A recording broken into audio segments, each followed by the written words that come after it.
Welcome to Crypto and Gaming, where we speak about tomorrow's games today. Brought to you in part by OneUpGaming.io, the metaverse of tomorrow today. Also brought to you by the Finding Genius podcast, discussing medicine, health, and bioscience on iTunes, Spotify, and all your other favorite places to download podcasts onto your favorite device.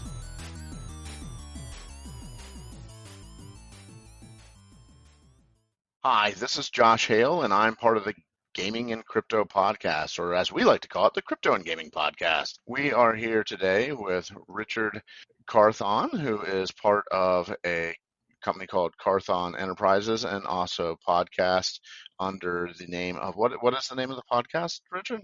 Cryptocurrent.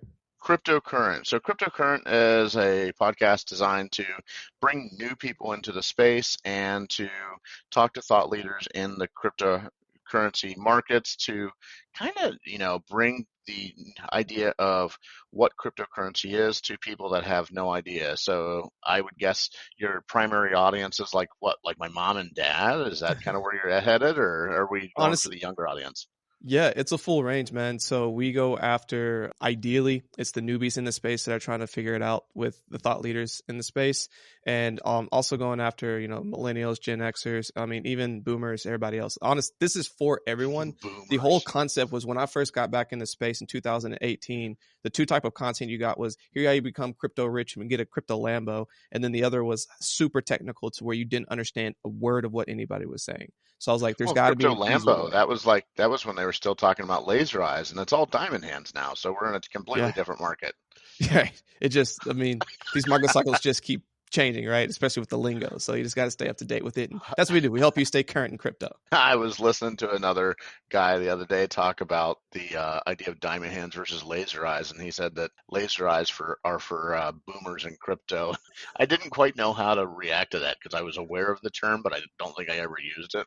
So kind of fun. So you had a podcast the other day. You kind of talked about the idea of gaming in crypto. Give me a generic overview of where you started and where you ended that conversation. So the big topic was, what is going to be the future of gaming as it relates to both metaverse, NFTs, blockchain gaming, whether you are playing to earn monetary value or if you're playing to just level yourself up, right? All these different types of environments. And how, if you look at a lot of the latest ICO projects and a lot of the newest projects that have entered the market in 2021 that have had high multiples, like we're talking anywhere from 10 to hundreds, thousand X, right? They're in blockchain gaming. And it's like this beautiful blend between both the gaming space, the NFT space, and the metaverse. And these platforms that are kind of combining all three are absolutely crushing it. And the real question becomes, well, how long before this completely begins to take over and dominate versus will the OGs of gaming actually come here? And where we landed was the gaming community is already here and it's going to continue to get better. Like it's low D graphics. Like we still have a lot of ways to go before we get the high intensity, high definition types of games onto blockchain, but we're going to get there. It's just very apparent. Yeah, so I was in Miami and and before I even get into that, if I don't say this, I get in trouble with the people that are, employing me. So I'd like to take a quick moment and say we are brought to you by OneUp Gaming, and OneUp Gaming is bringing extra life into your video games through the blockchain. But I was down in Miami and we were looking at a game that was being done from a company called Faraway, and it was a browser-based shooter that looks like a lot of fun, but it almost looked like a browser-based shooter that had a Roblox feel. Mm-hmm. And to give credence to what you're talking about as far as, the graphical capabilities of what's going on in the market space right now, think about the fidelity that you see in Call of Duty right now versus Roblox. So, right. If you slowed down the bullet in this game to hyper slow speed, I'm sure all it would be like a single, pixel block, flying through the air. But it looked like the people that were playing it were, having a ball. It must play very well. It's designed by some folks that were with some of the major companies that did some of the major shooters. But yeah, the graphics were not the sort of fidelity that you would see in, the Battlefields or Call of Duties of the world or the Rainbow Sixes. Right. So, I think we'll get there. Yeah, I think so too. I want to speak to that just for a second because it's a really important point. We are still very early in the crypto blockchain space, and because we are so early, like the way I think about what you just said is like when GoldenEye first came out on Nintendo 64, people lost it. I talked Like about GoldenEye just the other day. yeah, and it was amazing, right? It was your first like multiplayer shooter that you could play, and the graphics compared to what they are today were trash. But at the time, you're like, this is absolutely amazing. This is a lot of fun. To build an entire ecosystem to a to the graphic excellence that we are used to takes time to develop. And right now, we don't have a lot of major like players like Activision or Blizzard or any of these like big corporate institutions that can bring both money and resources to try to build these out. But I think they're going to come eventually. Right now, you have a lot of these Well, startups right in the now gaming you had space. Epic, right? Like, you have Valve with Steam who said, no, no, NFTs, bad, bad, that's not good. And then you had Epic who, announced like, yeah, man, bring it on. So, at the very least, you have support of a major operator in the space. Whether or not they're going to do anything natively, who knows? Like I'm excited about some of the stuff we're working on, but none of that can particularly be like discussed on a podcast. But yeah, I can say that there's a lot of folks that are doing some really cool stuff in the space, and at the very least they're getting some support by some of the major players, and I assume that's only going to grow, and it's going to be very Yeah, polarizing, right? You're going to have companies that say absolutely not, you're getting into our walled garden, and other companies that are saying no, no, get into our walled garden, please, because we want our stuff to be in other video games as well. I can see games like Fortnite where you have some of the assets in Fortnite. Yeah, I would assume Epic would want those assets everywhere. right. Because I mean, it just brings them more exposure, right? So as you're getting into Hmm. this new audience, it's allowing you to continue to progress with the next decade. I mean, if you think about just again staying in this realm of gaming and everything else of why these big companies are going to adapt with where the world is headed. You look at Time Magazine. Time Magazine. We were talking about magazines before the show came on of Yeah, how magazines are a dying breed, right? that's made with And paper, right? That's a right. thing. Thing made with paper. You go like on a like nice long trip. You look at it. You flip pages manually. It's very laborious, but they are adapting. They literally are investing to get into the crypto blockchain space because they're trying to get the next generation to want to be part of time. So like these corporations are eventually going to have to get to a point where they're adapting or dying. And what they're seeing, one of the I think best things that happened for crypto gaming, unfortunately, both good and bad, is when Facebook decided, hey, we're not going to be called Meta. Hey, we're taking on this thing called Metaverse.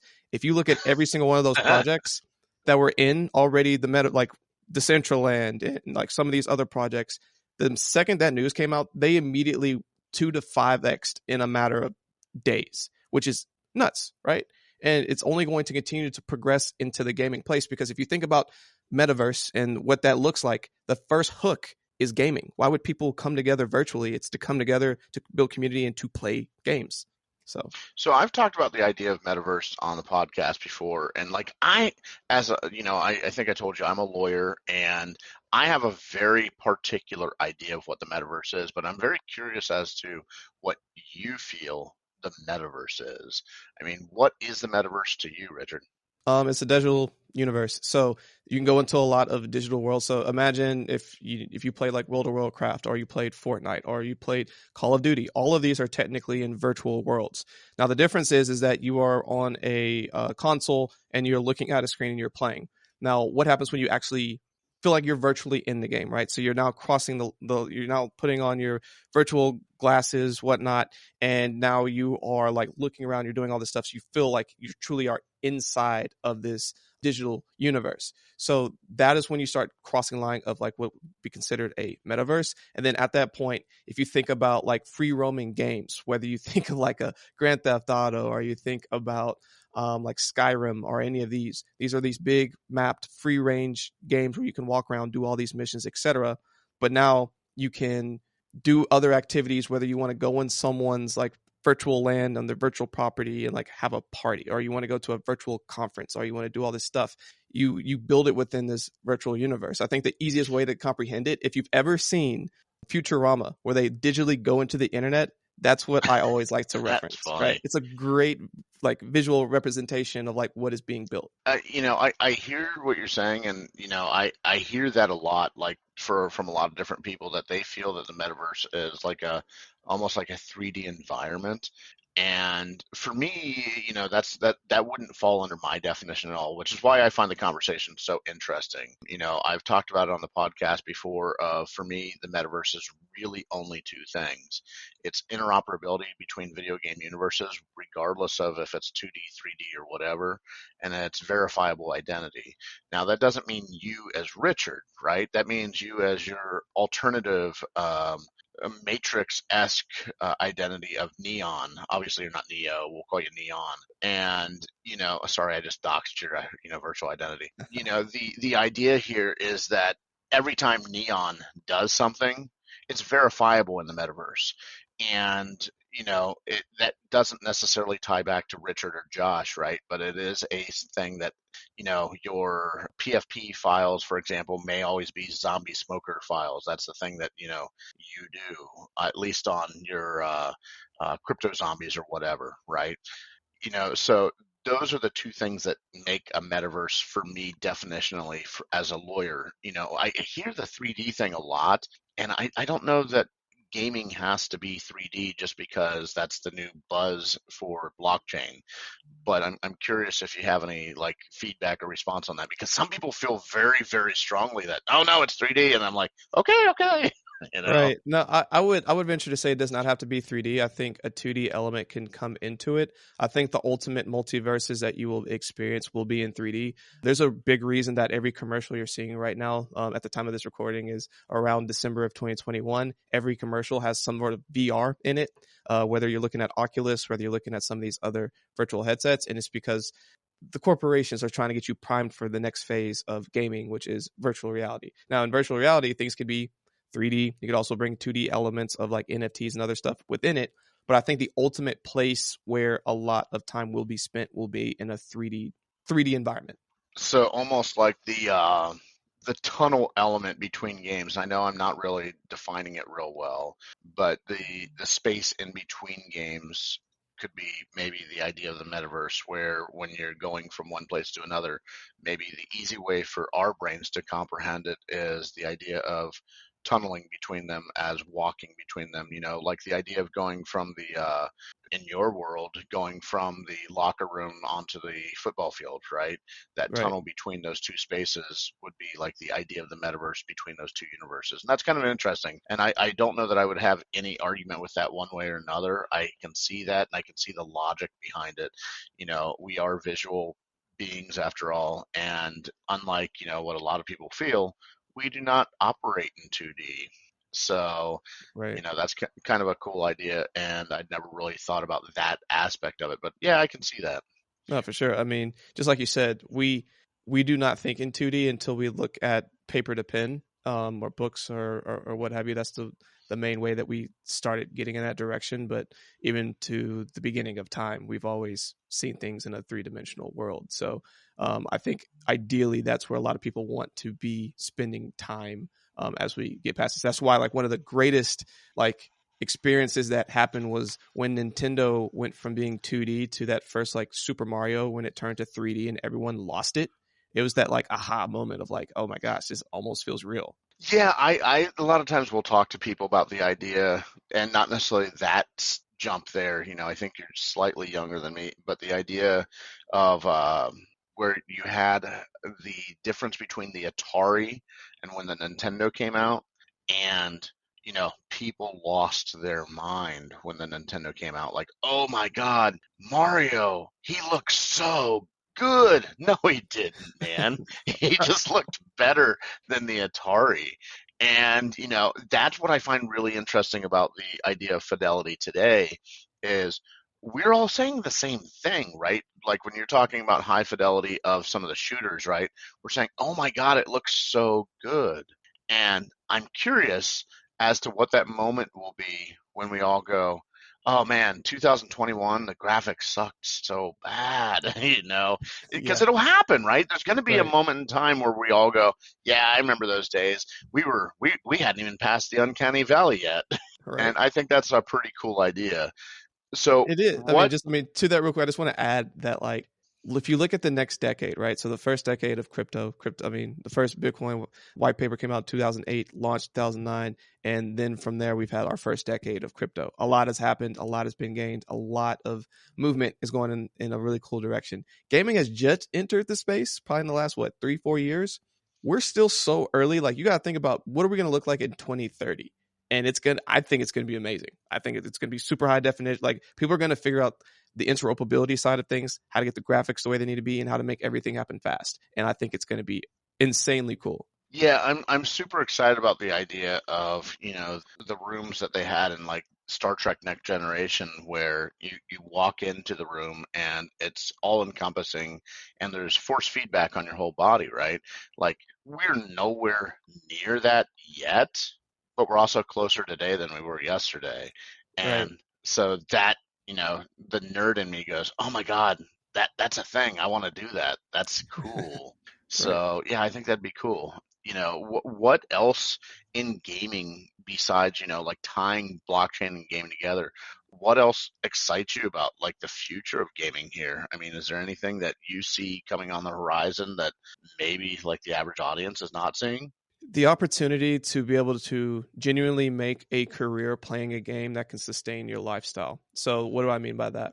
There's recently an article that came out where you have people in the Philippines who are playing the game Star Atlas and are And making Axie any Infinity, right? Axie Infinity, my bad, and where they're making anywhere from $200 to $400 a month. And yeah, for some people that doesn't sound like a lot, but for them that's literally a significant amount of money that can sustain their life and feed their families. And there, I don't know a moment in time where you could play a game almost immediately as after it launched and provide a way to make immediate revenue that could sustain a lifestyle. Like, that As a is non-expert powerful. gamer, right? Right.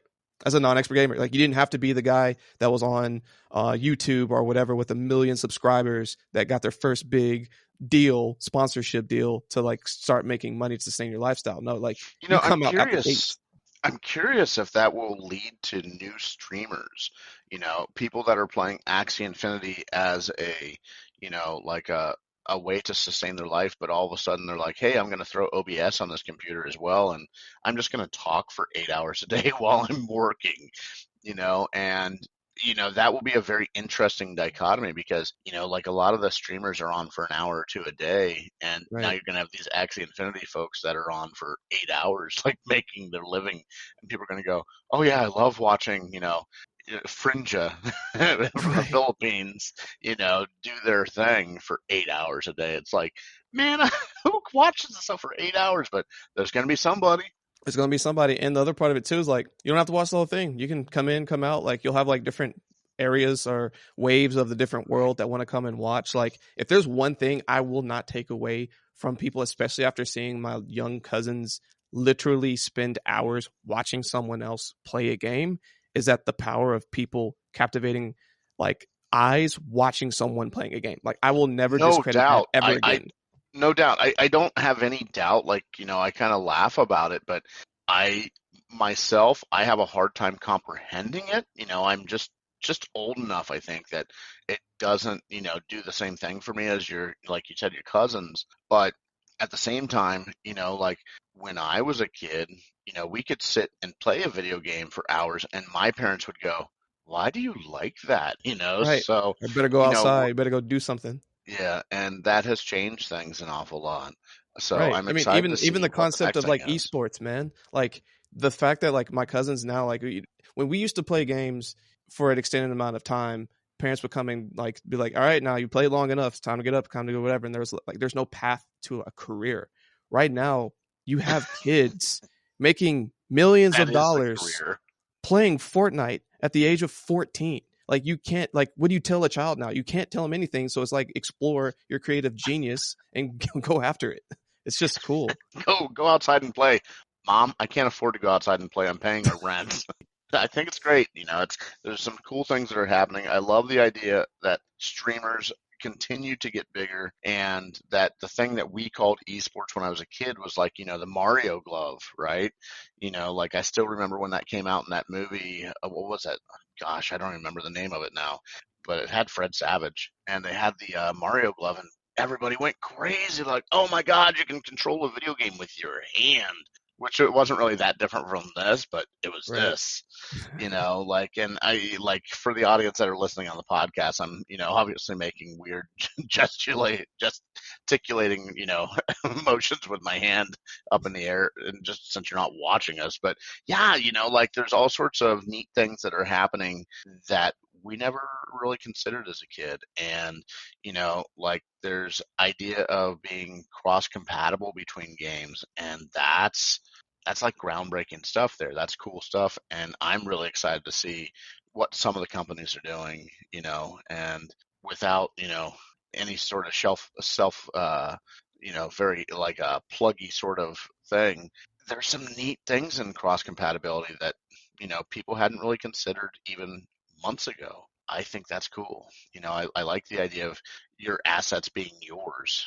You know, in gaming space up to now, everything that you had in gaming space was a license, and Right. that's changing. You bring up a really awesome concept that like the new generation is going to jump all over, which I think is amazing. Like, think about the game that you've played the most in your entire life. For me, it was when I was a kid. I had a Game Boy Advance. I had Pokemon Silver, and when I say I spent over 100 plus hours on that game, like I got to a point where I got like my starter Pokemon all to 100 without cheating. Like I spent an outrageous amount of dedication to that game. If I could have those assets right now and then be able to bring it to another game and then be able to potentially sell it to like a newbie that was like, oh my gosh, you have blah, blah, blah, blah, blah.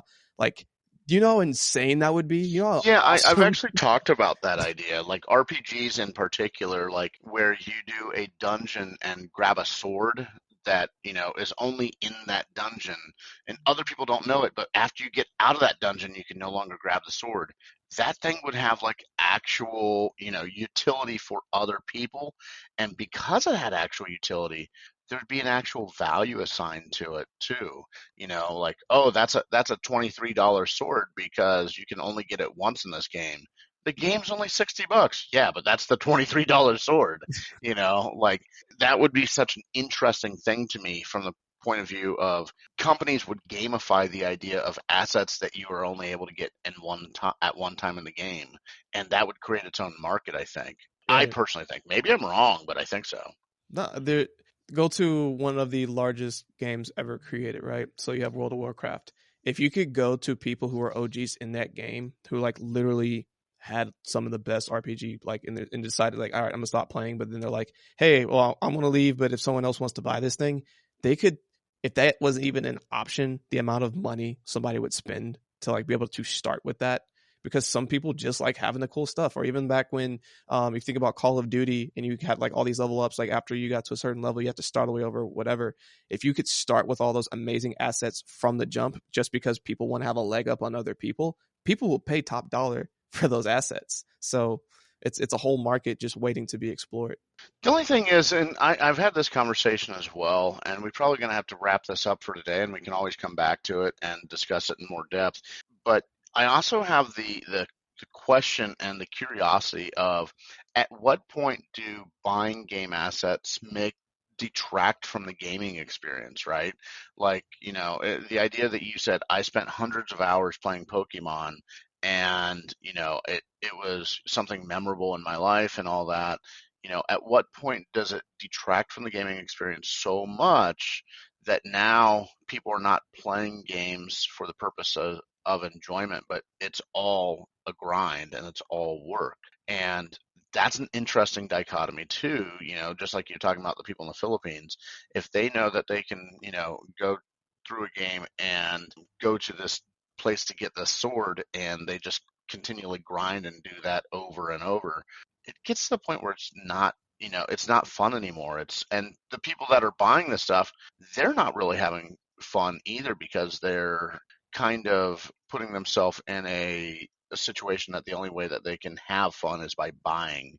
And, you know, I think that kind of detracts from the experience. It's kind of like going to a movie and halfway through the movie they say, if you want a good ending, please pay five more dollars, and Right. that I think that at some point in time detracts from the gaming experience. Do you have any thoughts on that?